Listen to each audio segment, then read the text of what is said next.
ఇది చంద్రబాబు నాయుడు చెప్తున్నాడు కదా 1,65,000 కోట్లు ఆయన చెప్తా ఉన్నాడు కదా, నేను కూడా 1,65,000కు ఇంకా నేను కూడా ఇంకో 10,000 ఎక్స్ట్రా యాడ్ చేసి 1,75,000 నేను చెప్పడం చాలా ఈజీ.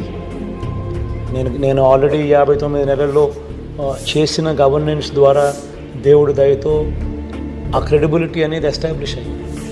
కానీ అబద్ధం చెప్పడం కరెక్ట్ కాదు, చేయగలిగింది చెప్పాలి. రాష్ట్రంలో ఏ మేరకు వనరులు ఉన్నాయి, ఏ మేరకు వెసులుబాటు ఉండేది అనేది నేను మ్యాక్సిమం స్ట్రెచ్ చేస్తే, ఎక్కడ కరప్షన్ లేకుండా చేస్తే, ఎక్కడ లంచాలు వివక్ష లేకుండా డీబీటీ పద్ధతిలో మ్యాక్సిమం చేస్తే, మొత్తం బడ్జెట్లోకి స్ట్రీమ్ లైన్ చేస్తే మనం చేయగలిగేది ఇంతకన్నా ఎక్కువ వెసులుబాటు లేదు.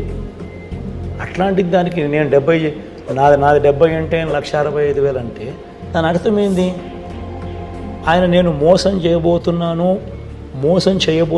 అని క్లియర్ కట్గా అనౌన్స్ చేస్తూ ఉన్నాడు.